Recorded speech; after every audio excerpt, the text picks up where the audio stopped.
Salam alaikum, Saïd Ali Koussé.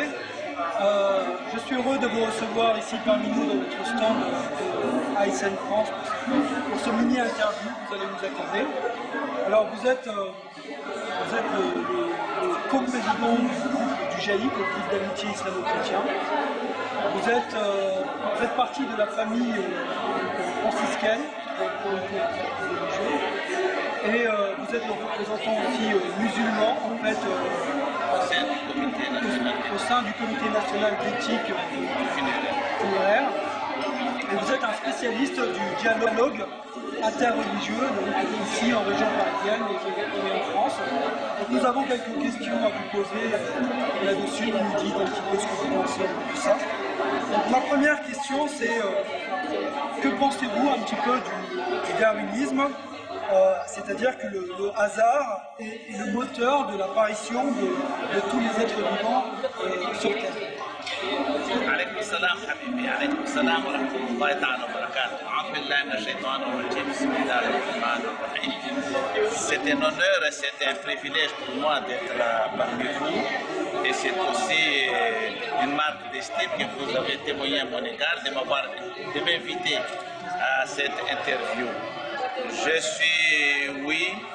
Je suis co-président musulman du groupe d'amitié islamo-chrétienne et j'assiste aussi à plusieurs reprises des réunions interreligieuses qui regroupent les trois religions monothéistes en particulier. À l'hôpital Avicenne où je travaille, nous organisons tous les 2 mois une rencontre interreligieuse regroupant tous les aumôniers en exercice à l'hôpital Avicenne. Nous sommes 5 aumôniers à l'hôpital Avicenne, un rabbin, un pasteur, un prêtre catholique, un diacre orthodoxe et moi un musulman. Et nous travaillons ensemble la main dans la main. En réponse à votre question de darwinisme, je pense qu'il s'agit d'une déviation qu'on essaie de vouloir inculquer dans l'esprit des gens pour s'écarter de la foi et de la conscience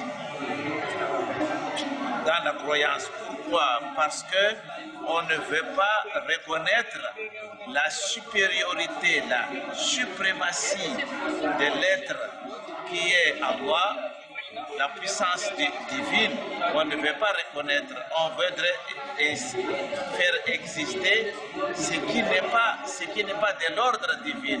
Il croyait que toute chose est toujours manipulable, toute chose est toujours façonnable.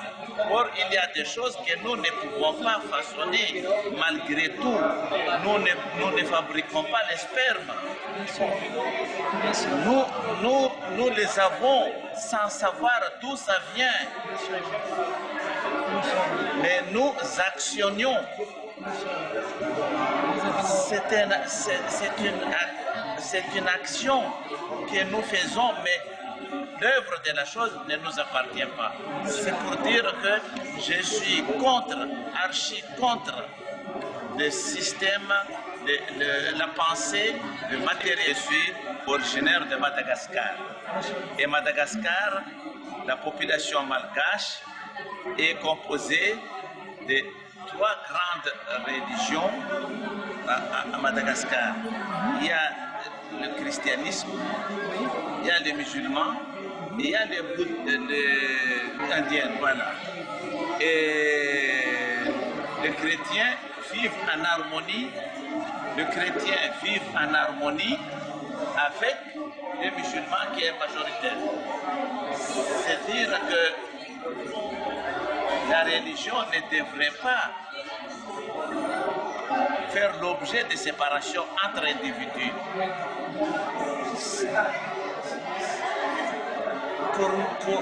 Pour nous, dans la religion musulmane, tout est tracé dans le Coran. Ud'u ila sabili rabbika bil hikmati wal maw'idati hasanah. Il a commencé par l'hikma. Il a commencé par hikma, donc par la sagesse, par la doigté, par le tact, par la compréhension.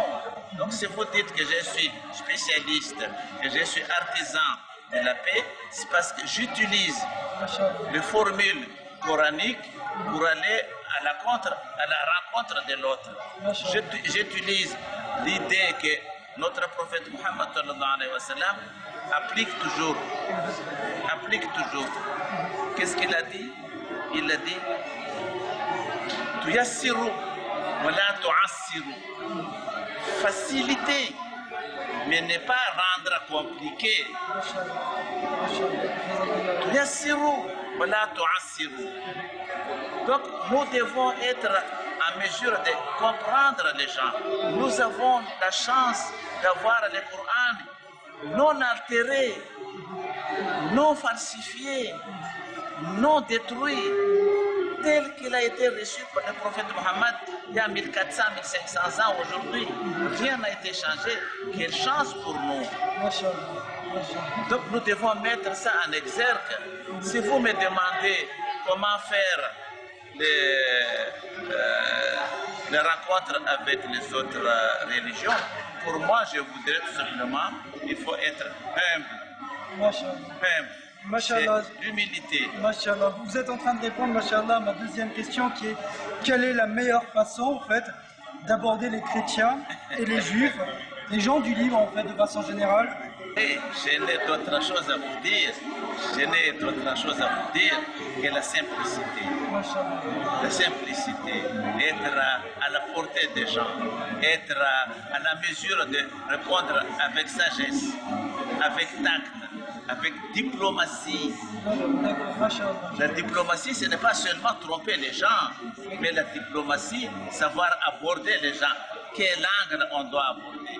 Quand on parle avec les chrétiens, il faut savoir comment nous abordons les chrétiens. Oui, il y a des points non négociables avec les chrétiens, c'est vrai, mais il y a des façons de leur dire, de ne pas les choquer. Donc moi, personnellement, je vous l'ai dit, j'ai une très bonne relation avec les chrétiens parce que je ne veux pas les choquer. Je garde ma conception de la foi musulmane, mais je ne veux pas aller à l'encontre de cela.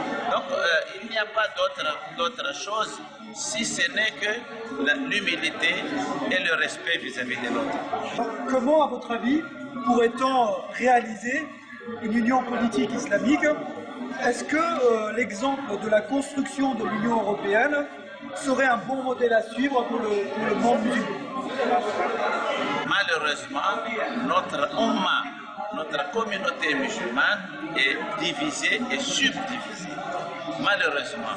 Et ça fait le jeu de ceux qui sont à l'encontre de notre foi.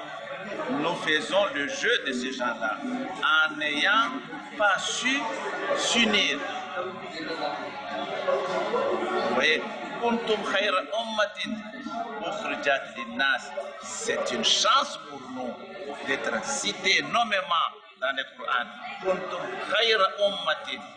Umma. Il n'a pas dit ethnie, il n'a pas dit race. Vous voyez, mais il a dit kuntum khayra ummatin, khayra umma. Donc nous devons avoir cette idée de vouloir garder cette sagesse de la communauté musulmane. Ça, c'est le premier point. Le deuxième point que je voudrais aborder, la construction européenne, vous le voyez très bien, il y a des bons, il y a des mauvais, mais je voudrais tout simplement garder notre spécificité musulmane. Nous avons notre spécificité qui est bonne, meilleure à mon exemple. Je prends l'exemple ici. Les musulmans se trouvent chez eux, partout où ils vont. Je suis malgache, mais quand j'arrive à Istanbul, je me retrouve chez moi quand j'entends l'adhan, quand j'entends les gens prier, quand j'entends les gens manger. Je me trouve chez moi. Pourquoi? Parce qu'il n'y a que La ilaha illallah Muhammadan Rasulullah. C'est cette file-là qui nous unit. Donc pour nous, les Ummah devraient être soudés. de La ilaha illallah Muhammadan Rasulullah. Donc moi, notre spécificité, c'est ça, que nous devons être partout, frères et sœurs. Masha'Allah. D'après ce que je comprends en fait, et effectivement nous pensons un petit peu la même chose, l'Union islamique doit d'abord donc se construire sur des préceptes divins, coraniques, de paix, autre mot, d'amitié, de fraternité, pour confirmer ça. Et puis cette union doit intégrer effectivement, forcément sous sa protection, toutes les communautés religieuses qui adeptent ces principes divins. Oui, intégrer les minorités qui existent, ça c'est Allah qui a voulu. C'est Allah qui a voulu l'existence des différences. La différenciation est un bienfait que Dieu nous a donné, que Dieu a créé. Donc nous ne devons pas niveler et nier ou effacer ces différences. Ces minorités-là devraient être protégées, sauvegardées, entretenues. J'étais en Irak en l'an 2011 pour assister à cette petite communauté chrétienne qui a eu l'objet d'attentats dans leur petite église, une toute minuscule église à Bagdad. Moi j'étais malheureux. Pour moi, il faudrait sauver ces minorités-là parce que c'est Dieu même qui l'a voulu. Donc moi, je suis entièrement d'accord avec ce que vous dites. La solidarité, l'hospitalité et l'entente entre les musulmans doivent être la meilleure des choses. Inch'Allah, ça doit être cet impératif avant même de penser à cette union politique dont on a parlé avant. Inch'Allah, j'en arrive en fait aux divisions entre guillemets qu'il y a dans le monde musulman. L'union des musulmans donc, est un peuple d'Allah. Allah nous dit de façon très explicite et très claire dans le prophète. Mais pourquoi pensez-vous, malgré qu'il y a autant de divisions dans le monde musulman et qu'on n'arrive pas en fait à surmonter l'obstacle des différentes confessions, des sectes, des sectes, excusez-moi, des tariqas qui existent en fait au sein de notre communauté, sachant que quelle est la méthode, en fait, la meilleure méthode à suivre pour surmonter cet obstacle, sachant qu'Allah n'impose aucune contrainte en termes de religion. Oui, la méthode à suivre, c'est tout simplement la fraternité universelle, pour moi. C'est-à-dire la fraternité universelle entre la communauté musulmane, pour moi. Parce que Allah, il a dit Ya ayyuhan nasu taqu rabbakum alladhi khalaqakum min nafsin wahida. C'est cette fraternité-là que je voudrais mettre en avant. Pourquoi? Parce que ici, nous parlons de la division au sein de la communauté musulmane. Sachez que la communauté musulmane a une lourde responsabilité. Parce que nous sommes vus à la loupe par les autres communautés. Nous sommes vus à la loupe par les autres communautés. Pourquoi? Parce que notre Coran, il le dit très bien.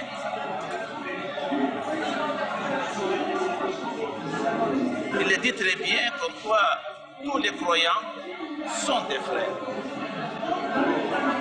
Vous voyez? Tous les croyants sont des frères et nous sommes des frères.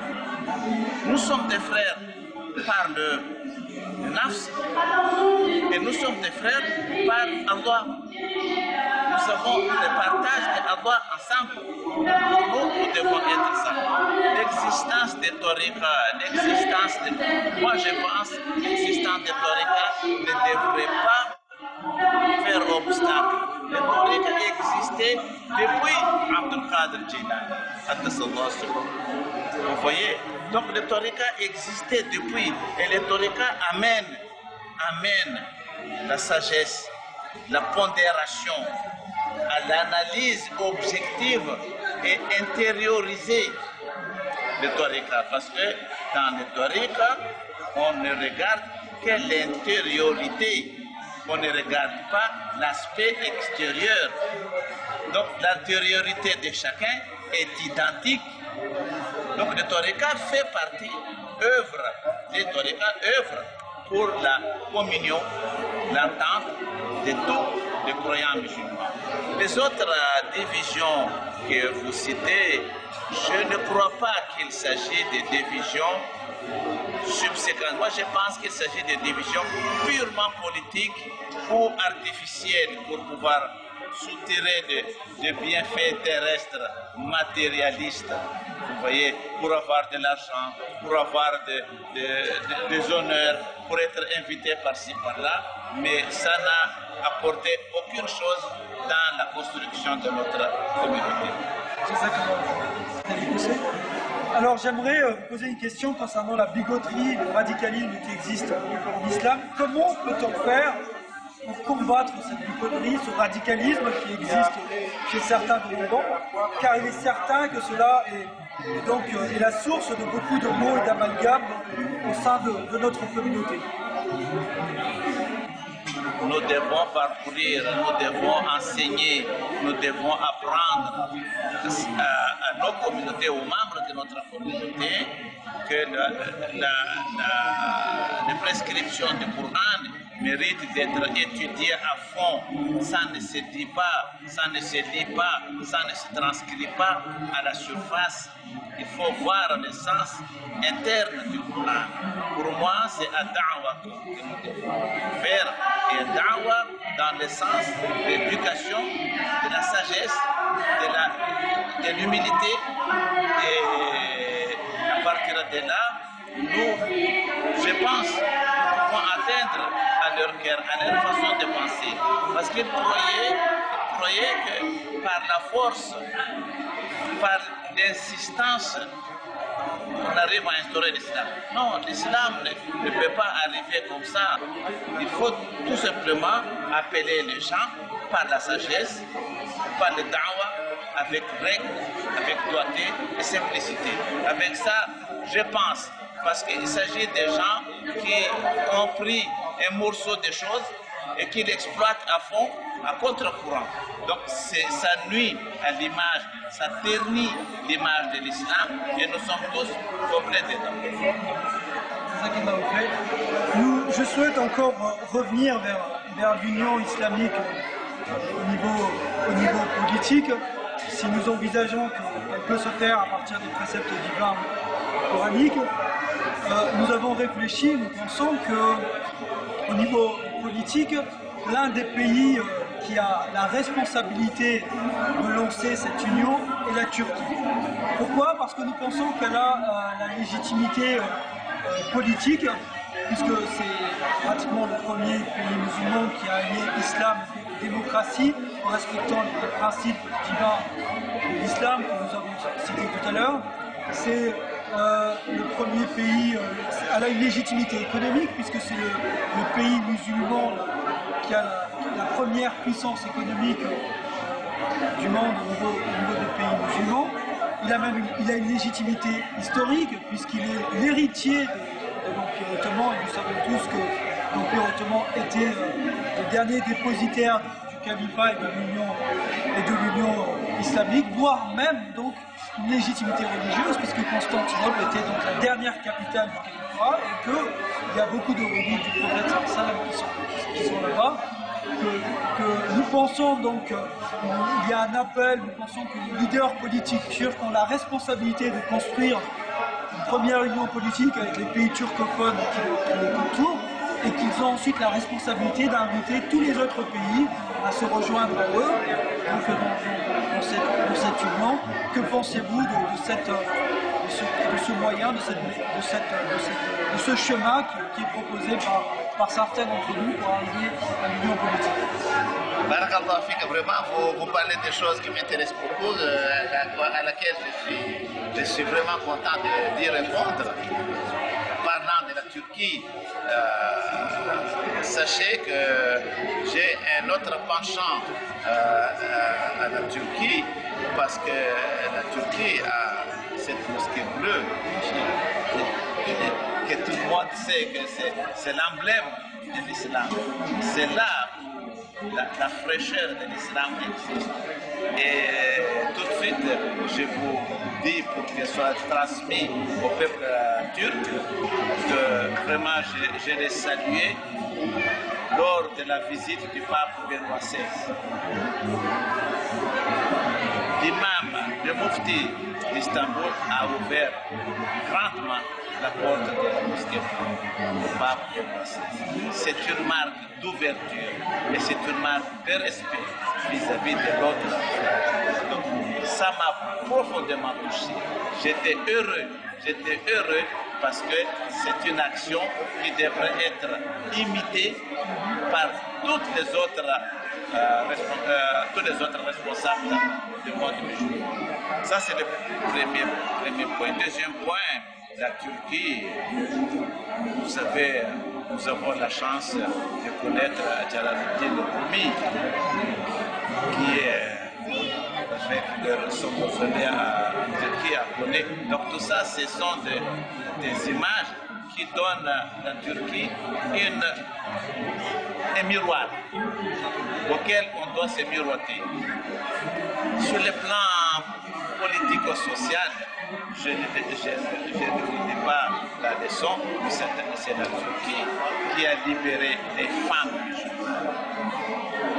La Turquie est le premier pays occidental à autoriser les femmes à avoir le droit de vote avant la France. Je ne peux que féliciter cette idée. Et notre prophète Muhammad a beaucoup respecté les femmes. Et la Turquie a suivi textuellement. C'est le premier pays à libérer. Et en deuxième, en troisième point, vous savez très bien, la France a pris une loi en 1905 sur la laïcité. Mais la laïcité, la Turquie a été le premier pays à initier la laïcité positive d'une façon neutre, permettant toutes les religions, minoritaires soient-elles, d'exister. Donc tout ça, ce sont des signes, des signaux qui permettent aux gens de suivre l'exemple de la Turquie. Bien, sur des choses beaucoup plus lointaines, j'ai appris récemment que l'ambassadeur turc était le premier ambassadeur musulman aux États-Unis auprès du président de la République. C'est un pays qui n'a jamais été colonisé. C'est un pays qui a toujours eu un pouvoir solennel, un pouvoir qui est basé sur les principes du Coran, les principes de l'islam. Donc pour moi, la Turquie devrait jouer un grand rôle. Là aujourd'hui, nous espérons, moi personnellement, j'espère le jour où la Commission européenne accepterait l'admission à part entière de la Turquie au sein de la communauté européenne, je serai heureux parce que c'est un pays musulman qui reflète toutes les valeurs coraniques, qui mérite d'être suivi. Et les responsables turcs doivent savoir que beaucoup de musulmans apprécient leurs gestes, leur manière d'œuvrer. La dernière attaque, c'est ce bateau qui a amené de vivres pour les Palestiniens.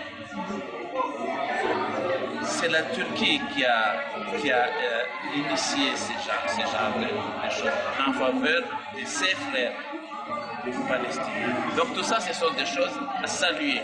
Donc moi, personnellement, je suis d'avis Vous êtes favorable à cette... Entièrement favorable. Et je serai heureux le jour où la Turquie prendra ses responsabilités d'être des leaders dans le monde.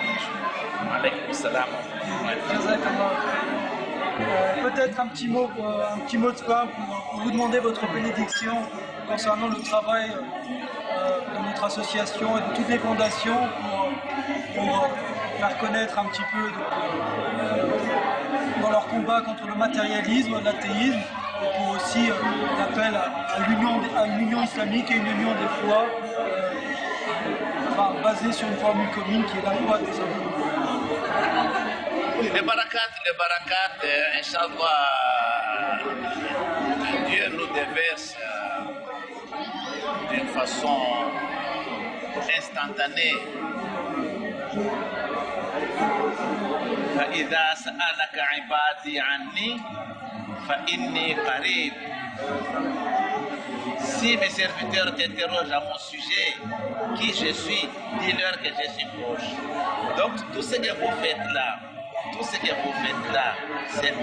c'est en direction d'Allah. Et Allah est proche de nous. Donc, Inch'Allah ta'ala, il n'y a rien de perdu. Vous êtes suivis, éclairés par l'inspiration divine. Inch'Allah, votre action va être récompensée et votre action va être au service de l'humanité et au service de la Ummah musulmane. Shukran.